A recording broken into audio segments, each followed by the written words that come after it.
Hai Bapak Guru hebat dan Sir dan Miss yang berada di channel ini. Jadi kali ini saya akan membagikan bagaimana cara membuat Zoom kita lebih tertata rapi dalam proses pembelajaran via Zoom nantinya. Jadi yang pertama, ada 3 hal yang akan saya bahas dalam pertemuan kali ini. Pertama, bagaimana caranya untuk membuat link Zoom kita itu selalu konstan dari hari ke hari.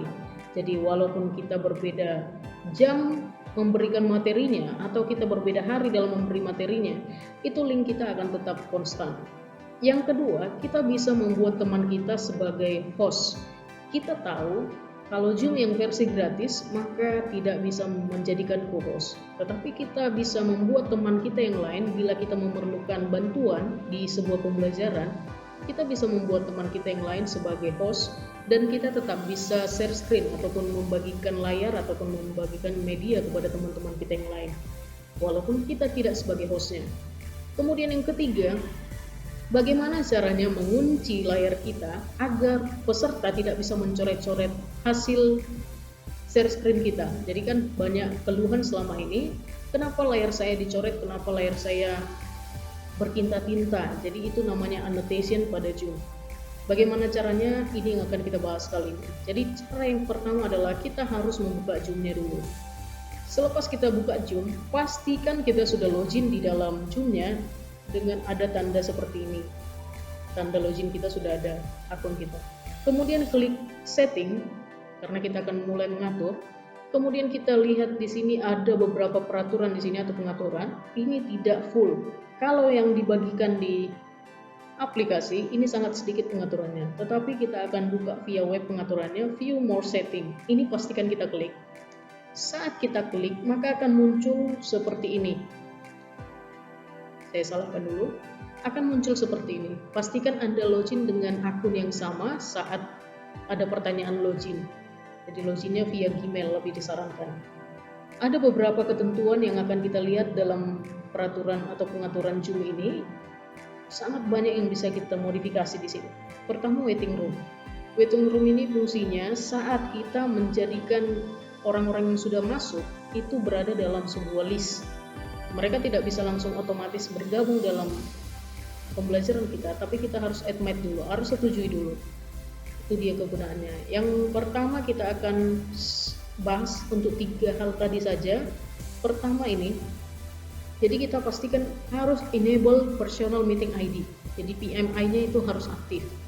Kenapa harus aktif? Karena kita memerlukan link yang konstan untuk setiap pembelajaran kita.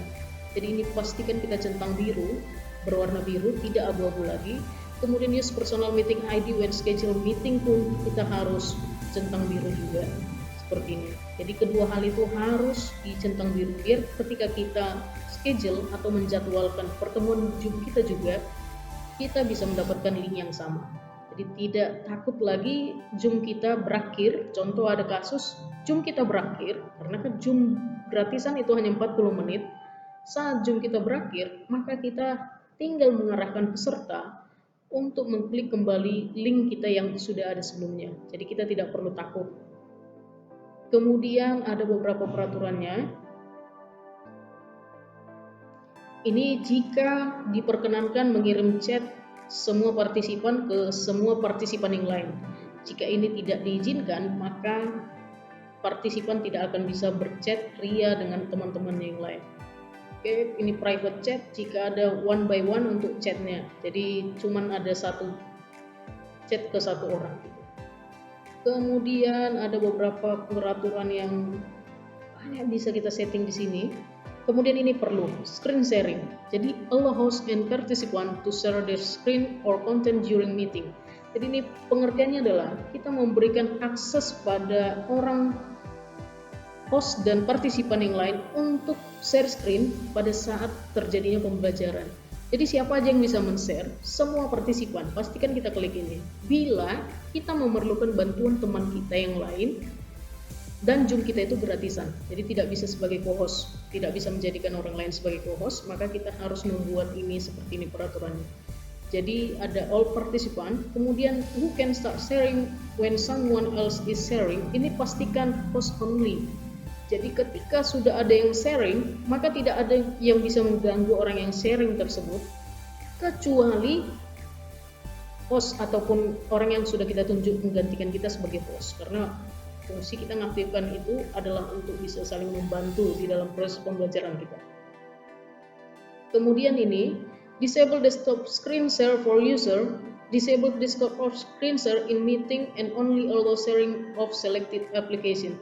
Jadi ini bisa dicentang, bisa tidak. Kalau saya tidak centang, tapi bila dibutuhkan ini bisa dimatikan ya. Jadi bisa dibuat jadi warna keabu-abuan. Nah, di annotation ini, allow host and participant to use annotation tools to add information to share screen.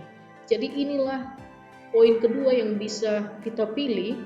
Allow saving share screen with annotation, ini kita menyimpan coret-coretan tersebut.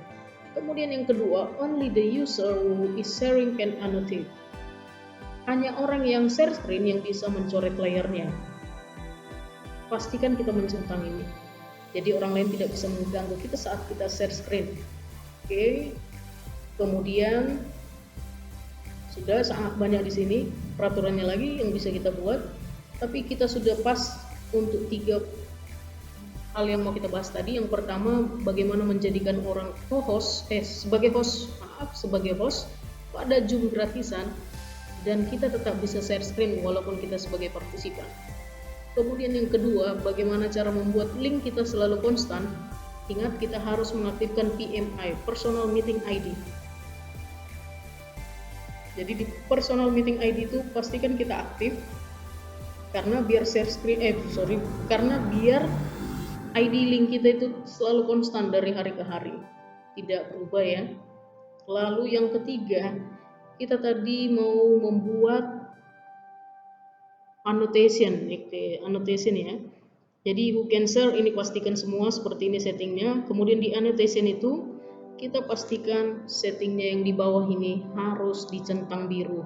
Only the user who is sharing can annotate. Jadi tidak ada orang yang bisa mengganggu kita saat kita share screen. Jadi contoh ada seorang guru yang lagi share screen, maka dia tidak akan bisa lagi diganggu oleh siswa-siswanya yang jahil, yang mau coret-coret layar. Oke, itu saja Miss Darsa dan Bapak Guru hebat yang ada di channel ini. Bila penjelasan saya terlalu cepat, silahkan klik tombol kecepatan. Jadi bisa diatur tombol kecepatan itu mau berapa kali, misalnya mau diperlambat pun bisa. Oke, terima kasih, sampai jumpa lagi di lain kesempatan. Thank you, see you.